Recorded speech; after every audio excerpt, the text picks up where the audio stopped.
Bienvenue à un nouvel épisode de Médecine in 3 minutes. Comme d'habitude, on va droit au but. Le sujet est expliqué d'une manière brève, claire et souvent illustrée. Allons-y. Alors, le sujet d'aujourd'hui est à propos de la vascularisation du cerveau et du polygone ou du cercle de Willis. Alors, le polygone de Willis ou le cercle de Willis est un ensemble d'anastomoses entre les artères cérébrales qui vont irriguer le cerveau. Alors, ce schéma permet d'individualiser les trois composantes qui constituent les vaisseaux qui alimentent le cerveau. Alors, en rouge, c'est un système vasculaire antérieur qu'on appelle le système carotidien. En violet, c'est un système postérieur qu'on appelle le système vertébro-basilaire. Et en vert, ce sont des artères qui permettent de communiquer entre les deux systèmes, le système antérieur et le système postérieur. Alors je reviens sur ce schéma pour préciser le système antérieur que vous voyez en rouge, le système postérieur qui est vertébral que vous voyez en vert, et l'anastomose entre les deux systèmes qui constitue le cercle de Willis. Alors, voyons les choses en détail. Commençons par le système antérieur ou le système carotidien. Voici la crosse de l'aorte qui quitte le ventricule gauche. Eh bien, l'émergence de la crosse de l'aorte permet deux troncs. Le tronc brachiocéphalique droit et l'artère subclavière gauche. Alors, le tronc brachiocéphalique se divise à son tour en trois branches. Une artère sous-clavière droite et deux artères carotides communes. Alors, voici les grands repères que nous allons étudier durant le système carotidien. Premièrement, l'étui ou la gaine carotide. Deuxièmement, le sinus carotide. Troisièmement, le sinus caverneux. Et quatrièmement, le cercle lui-même. Alors, l'artère carotide commune suit une ascension vers le haut comme la veine jugulaire. Cette artère carotide commune, elle progresse à l'intérieur de la gaine carotide. Entre la veine jugulaire et l'artère carotide, il existe trois nerfs, les quatre paires de nerfs crâniens, les derniers paires crâniens, en particulier le pneumogastrique. Alors, dans cette partie de la gaine, dans cette partie du cou, la carotide commune, elle est palpable au bord du muscle sternocléido-mastoïdien au niveau du triangle carotidien. Alors, voilà une reprise de ce schéma avec cette gaine carotidien qui inclut la veine jugulaire et l'artère carotide interne, l'artère carotide commune. Alors, dans cette gaine, progressent également les quatre derniers paires de crâniens dans le pneumogastrique. Alors, sur ce schéma, on voit les deux artères carotides au niveau du cou et qui sont palpables de façon latérale par rapport au muscle sternocléido-mastoïdien. Alors maintenant, nous allons aborder le sinus carotidien. Alors, qu'est-ce que c'est que ce sinus carotidien? Alors, quand on suit la progression de l'artère carotide commune, eh bien, juste au-dessous de la base de la mâchoire, il existe une bifurcation qui permet de distinguer l'artère carotide interne et l'artère carotide externe. Au niveau de cette bifurcation existe un sinus C'est un sinus anatomiquement très très important qu'on appelle le sinus carotidien. Alors ce schéma est une présentation du larynx avec le cartilage thyroïde que voici, qui est antérieur, les cartilages aryténoïdes que voici, qui sont postérieurs, et le cartilage cricoïde qui est à la base. Alors, au sommet, donc sur la face supérieure du cartilage thyroïde, sont présents les deux sinus carotidiens, cette bifurcation qui permet de distinguer la carotide interne et la carotide gauche, et bien cette division des deux carotides, entre les deux existe le sinus carotidien juste au-dessus du cartilage thyroïde. En réalité, quand on aborde ce sinus carotidien, en fait, on aborde deux entités anatomiques qui sont différentes, deux entités anatomiques et physiologiques qui sont complètement différentes. Il y a le sinus carotidien à la bifurcation, il y a le corps du sinus carotide. Alors, ce corps du sinus carotide, c'est un réseau de chémorécepteurs, de cellules chémoréceptrices qui sont localisées à l'intérieur de l'adventice, à la bifurcation de l'aorte commune, de la carotide commune, de la carotide interne et de la carotide externe. Donc, c'est au niveau de l'adventice, à ce niveau, qu'existe le corps carotide, le sinus du corps carotide. Le sinus carotide propre, lui, est situé juste à la bifurcation entre les deux. Alors ici, dans le corps du carotide, du sinus carotide, c'est à propos des cellules chémoréceptrices. Alors ces chémorécepteurs sont responsables du niveau du dioxyde de carbone, du pH et de la température. Alors, la régulation de la concentration d'oxygène, du pH et de la température, elle s'effectue dans cette zone. Par contre, dans cette seconde zone qu'on appelle le sinus carotide propre, c'est une dilatation à la base de l'artère carotide interne et à la bifurcation entre les deux carotides, carotide interne et carotide externe, et qui est au-dessus, juste au-dessus du bord du cartilage thyroïde. Et ici, il s'agit de barorécepteurs à la pression sanguine et à la tension artérielle. Donc, chémorécepteur carotide, le corps du carotide, barorécepteur, sinus carotidien. Alors, pour comprendre le sinus carotidien, il est impératif de faire un rappel du système sympathique et des fibres sympathiques dans leur émergence. Alors, les fibres sympathiques, elles émergent au niveau des dorsales D1 et D2 de la moelle et elles sont dirigées vers les ganglions sympathiques, vers les ganglions cervicaux. Alors, il existe 3 ganglions cervicaux. Alors, à partir du ganglion cervical supérieur, les fibres postganglionnaires sympathiques vont se diriger vers la carotide interne pour constituer ce qu'on appelle le plexus sympathique carotidien.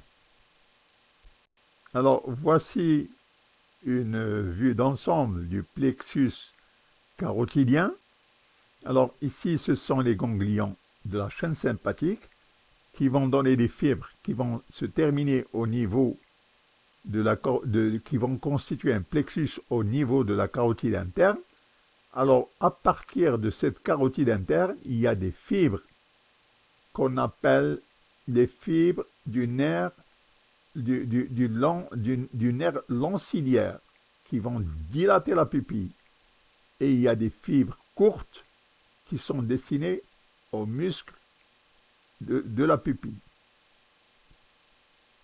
Donc, chaîne ganglienne cervicale, le ganglion supérieur, les fibres sympathiques, elles vont constituer une sorte de plexus autour de la carotide interne, et ce plexus de la carotide interne, il va acheminer des fibres. Et bien, les fibres qu'on voit ici en rouge, c'est le nerf lanciliaire qui est responsable de la dilatation de la pupille, alors que les fibres ciliaires courtes, elles proviennent de l'oculomoteur 3. Alors ce schéma, c'est pour montrer la connexion qui existe entre le sinus carotidien par le biais du glossopharyngien et qui est connecté au nucleus solitarius. Alors ce circuit du glossopharyngien, il est inhibiteur. Alors inhibiteur, ça veut dire quoi? Qui va provoquer un vasospasme et il va moduler le centre.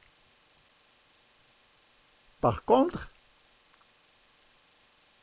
les récepteurs au niveau de la crosse de l'aorte sont connectés avec le nucleus solitarius par le pneumogastrique. Et cette voie, elle est excitatrice et cette excitation, elle est destinée au nucleus dorsal médian qui, lui, va agir par le biais du pneumogastrique, bien sûr, va agir sur le niveau du cœur. Alors, je vous rappelle la position du sinus carotidien. Nous avons ici la carotide commune qui va se diviser en carotide externe et en carotide interne. Entre les deux, au-dessus du cartilage thyroïde, existe notre sinus. Alors, quelle est l'importance clinique de ce plexus carotidien au niveau de la base du cou?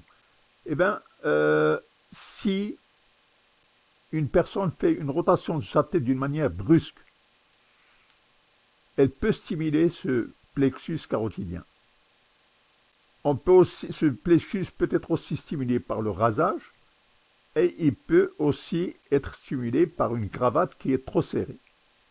Alors cette stimulation du plexus, elle va entraîner une syncope avec un ralentissement du rythme du cœur et une baisse de la tension artérielle. Pourquoi? Parce qu'on a agi sur le sympathique à ce niveau. Alors, je vous rappelle le plan d'acheminement. Donc, nous sommes partis de la crosse de l'aorte qui, elle, émerge à partir du ventricule gauche. Eh bien, la carotide commune, et cette carotide commune va se diviser en carotide interne et en carotide externe. Et durant cet acheminement, on a étudié l'étui, la gaine carotidienne et le sinus et le plexus carotidien. Nous avons dit aussi que la carotide commune se divise en deux, l'artère carotide interne et l'artère carotide externe. Alors, l'artère qui est destinée au cerveau, c'est l'artère carotide interne. Donc, durant cette présentation, nous n'allons parler que de l'artère carotide interne. Alors, il existe une classification des segments de l'artère carotide interne qui a une importance clinique une importance clinique et une importance radiologique. Alors, l'artère carotide interne, on distingue maintenant, il y a un consensus pour dire qu'il existe 7 segments dans la classification de l'artère carotide interne. Le premier segment est le segment cervical. C1. C2, c'est le segment pétreux. C3, c'est le segment lacérum. C4, c'est le segment caverneux. C5, c'est le segment clinoïde. C6, c'est le segment ophtalmique. Et C7, c'est le segment communicant. Alors, d'une manière simplifiée, ici, c'est le segment cervical, puis le segment pétreux, le segment caverneux, le segment ophtalmique et le segment communicant. Alors, nous allons étudier ces segments un à un et nous allons commencer par le segment cervical C1. Alors, le segment cervical, il s'étend à partir de la bifurcation des deux carotides, carotide externe et carotide interne, et se prolonge jusqu'au canal carotidien, au niveau de la base du crâne. Alors, nous avons vu qu'à son origine, il est dilaté pour constituer le sinus carotide. Nous avons aussi vu que la carotide interne progresse à l'intérieur de l'étui ou de la gaine carotide. Alors, ce schéma, c'est pour indiquer que la carotide interne, elle prolonge les 3 premières vertèbres cervicales. Donc, elle repose sur les apophyses transverses des 3 vertèbres cervicales. Alors, ce tronçon de C1, il croise le muscle sternocléido-mastoïdien et il est croisé par le nerf hypoglosse et le muscle digastrique et le stylo-hyoïde. Alors, le segment pétreux, C2, il est situé au niveau de la partie pétreuse de l'os temporal. Ici, c'est la partie pétreuse de l'os temporal. On voit la progression du segment C2. Et bien, ce segment C2, il va s'étendre jusqu'au foramen lacérum. Alors, ici, c'est une vue endocrânienne. Voici la partie pétreuse de l'os temporal.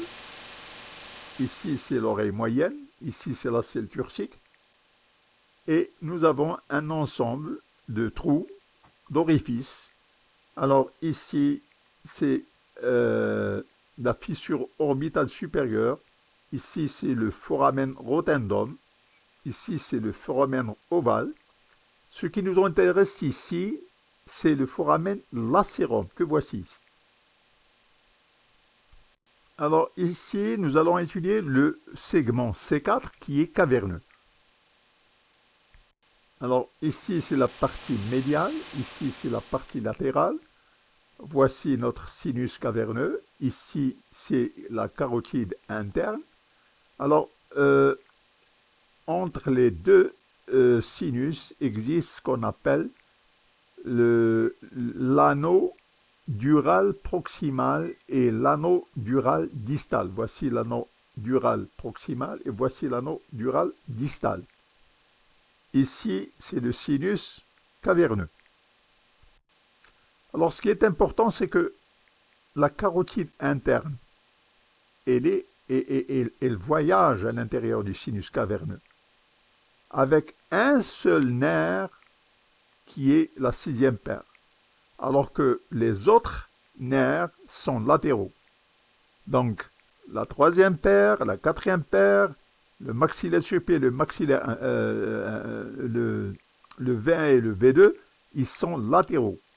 Le 6, il voyage au-dessous de la carotide interne à l'intérieur du sinus caverneux. Alors, je vous rappelle les différents segments que nous avons vus, le C1, le C2, le C3, le C4. Maintenant, nous allons aborder le segment C5, qui est ici en bleu. Alors, ce segment C5, c'est le segment clinoïde. Alors, ce segment clinoïde, il commence juste à la sortie, à la fin du segment caverneux, et il se termine au niveau de l'anneau dural proximal. Donc il va se terminer au niveau de l'anneau dural proximal. Alors quand l'artère carotide interne pénètre à l'intérieur du cerveau, eh bien, elle va se localiser au niveau de l'espace subarachnoïdien. Je vous rappelle la structure des méninges. Ici, c'est la dure mère. Ici, c'est l'arachnoïde. Et ici, c'est l'espace sous-arachnoïdien. Ici, c'est la primaire.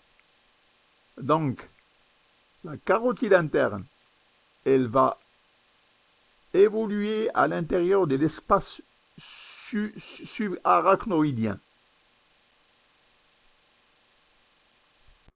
L'importance de cette notion, c'est que la vascularisation cérébrale, toute la vascularisation cérébrale, à savoir le polygone de Willis, les artères vertébrales, et toutes, elles sont en train de baigner à l'intérieur du liquide céphalorachidien dans l'espace sous-arachnoïdien. L'importance clinique de ce point, c'est que les anévrismes qui se forment au niveau du cercle de Willis, eh bien, il faut les chercher où? Dans cet espace sous-arachnoïdien.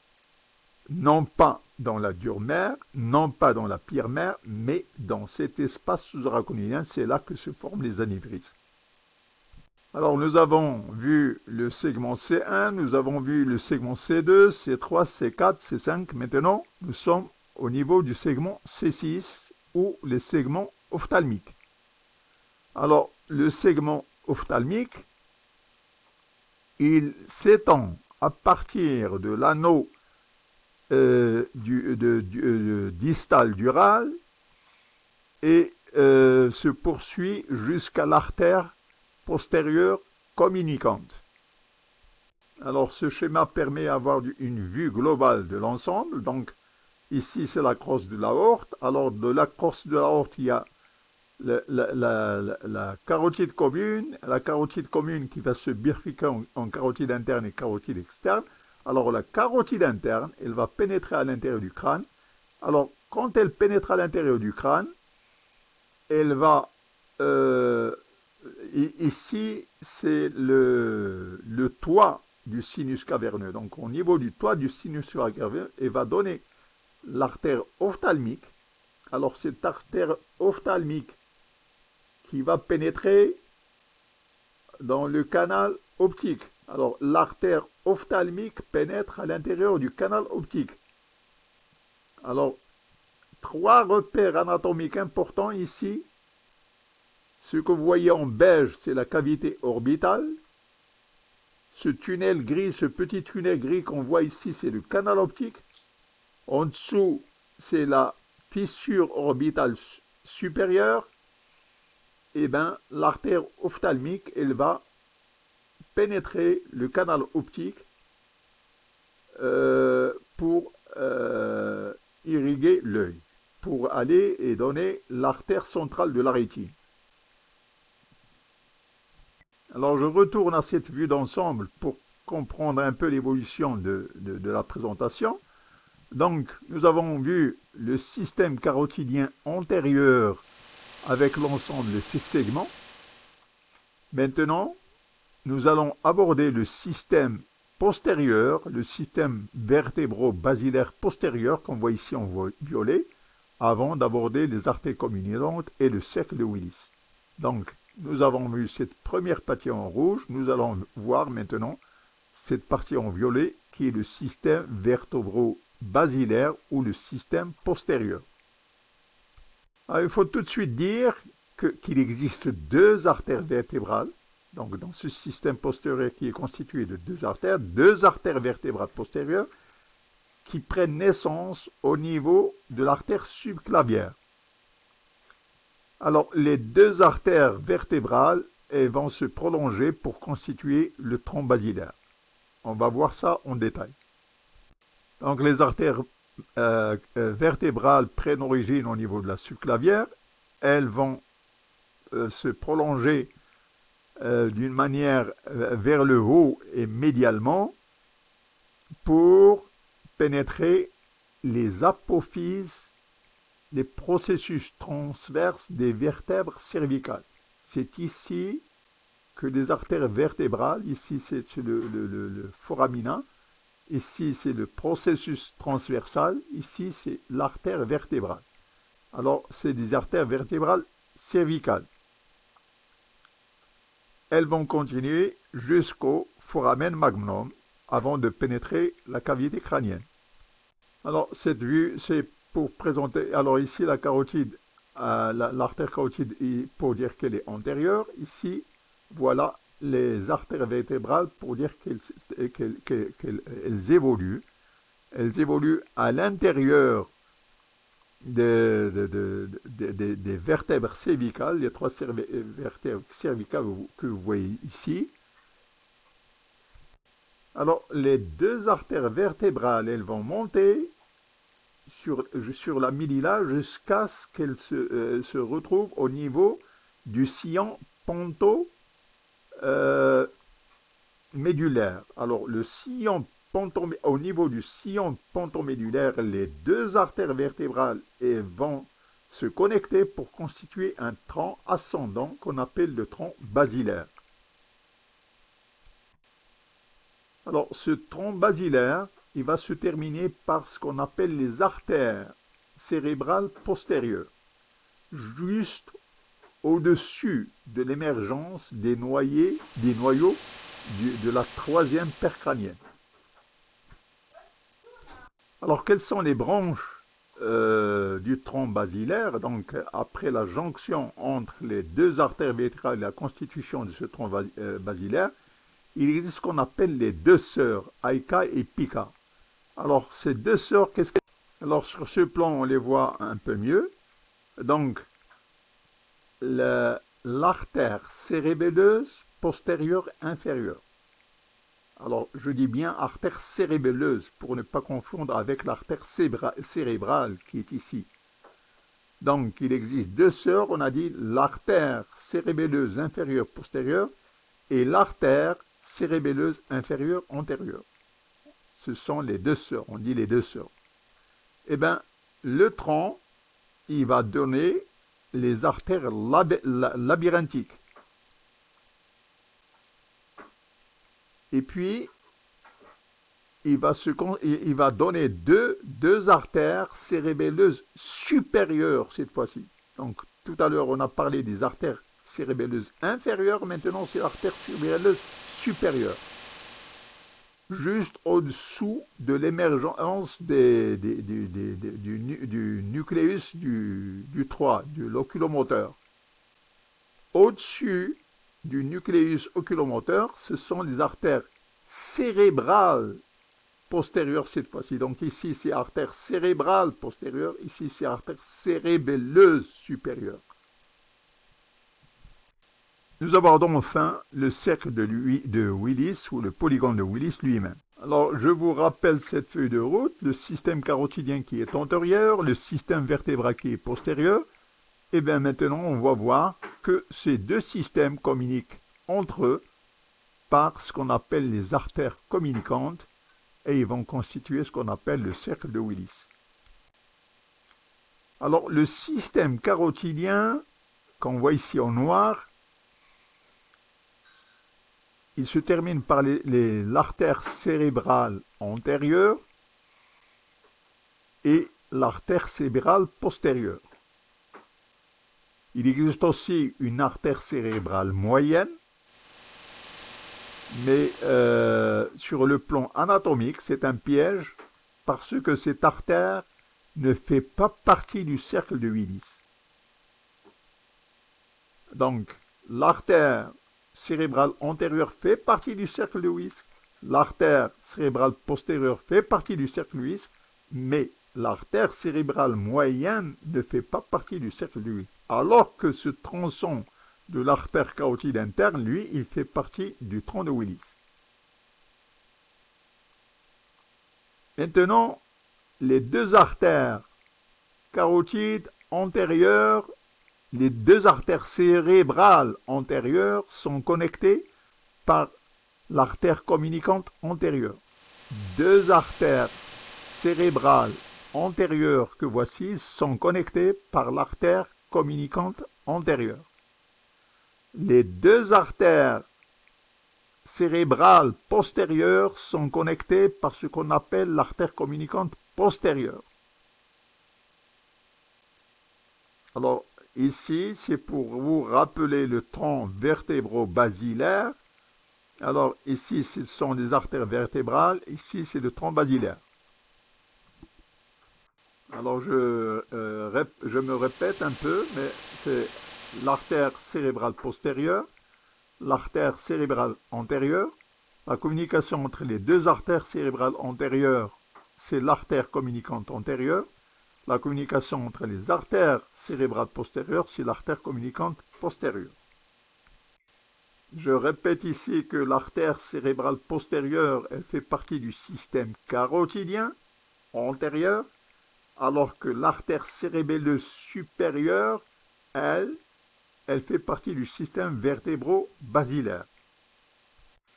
Alors, une autre manière de comprendre le polygone de Willis, donc artère communicante antérieure que voici, artère cérébrale antérieure que voilà, artère postérieure communicante que voici, et artère cérébrale postérieure que voilà. Alors, je répète que l'artère cérébrale moyenne ne fait pas partie du cercle de Willis.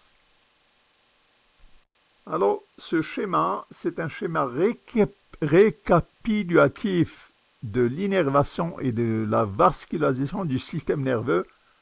Alors, ici, c'est la médula, ici, c'est le pont, ici, c'est le midbrain, et ici, c'est le cerveau. Alors, dans ces trois régions, donc médula, pont, midbrain, il existe ce qu'on appelle la partie latérale et la partie médiale. Alors, pour ce qui est du midbrain, l'artère postérieure cérébrale, elle irrigue les côtés médial et latéral. Pour ce qui est des ponts, la partie médiale est irriguée par le tronc basilaire et la partie latérale est irriguée par l'artère cérébelleuse antérieure inférieure.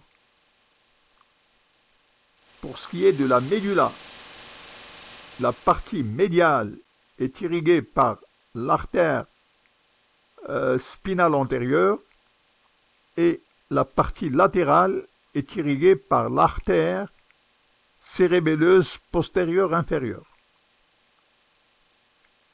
Alors, ici, c'est pour rappeler l'émergence des nerfs crâniens. Donc, le 3, le 4, le 6 et le 12, cette colonne, le 3 et 4, c'est le midbrain, le 6, c'est le pont, et le 12, c'est le midbrain, la médula. Le 5, 7 et 8, c'est les ponts, et le 9, 10 et 11, c'est la médula. Alors, c'est un schéma récapitulatif qui permet de situer l'émergence des nerfs et qui permet de voir les territoires irrigués par chaque artère. Alors, l'intérêt clinique de ce cercle, c'est de permettre des anastomoses dans le système artériel antérieur et le système vertébral postérieur. Donc, le système carotide antérieur et le système vertébral postérieur.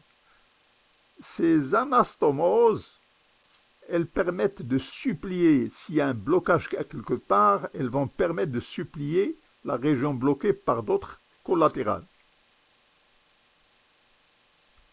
Alors, comme conséquence clinique, un thrombus qui part des valves mitrales et qui migre à travers les artères carotides, parce qu'il y a de l'athérosclérose, des plaques d'athérosclérose, eh bien, la migration de ce caillot il va bloquer l'artère, la circulation carotide antérieure. Il y aura une perte, une cécité par occlusion de l'artère rétinale antérieure d'un seul côté. Donc voici une vue d'ensemble de la vasculation du cerveau. Donc un réseau antérieur qui est constitué par le réseau carotidien. Ce réseau carotidien, il est initié à partir de la carotide commune et à partir de la bifurcation entre la carotide externe et la carotide interne existe le sinus carotidien. C'est aussi le siège du réflexe carotidien. L'émergence de la carotide sur le plan radiologique et anatomique, il y a 6 segments. Ici, c'est le segment caverneux, alors que la carotide au niveau du segment caverneux, elle est médiale et elle est accompagnée par le nerf 6, alors que les autres nerfs, ils sont plutôt latéraux. Elle va se terminer par 2 artères, l'artère cérébrale antérieure et l'artère cérébrale moyenne. L'artère cérébrale moyenne, je vous rappelle qu'elle ne fait pas partie du cercle de Willis, malgré qu'elle émerge à travers l'artère carotide interne. Le système vertébral, lui, il est constitué de 2 vertèbres qui vont se joindre au niveau du sillon pontomédulaire. À partir du sillon pontomédulaire, ils vont constituer le sillon basal. Alors, l'artère basale, elle va donner deux sœurs, Aika et Pika. Et l'artère, elle va se terminer par l'artère cérébrale postérieure. Et le système antérieur et le système postérieur sont communicants à travers les artères communicantes postérieures et à travers l'artère communicante antérieure. Alors, l'ensemble constitue le polygone de Willis.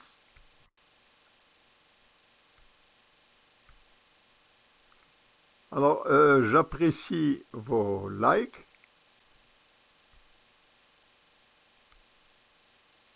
Merci d'avoir assisté à cet épisode de Médecine en 3 minutes.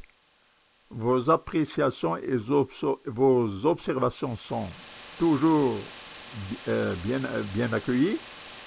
Et si vous n'avez pas encore adhéré à la chaîne, vous êtes invité à le faire. Merci.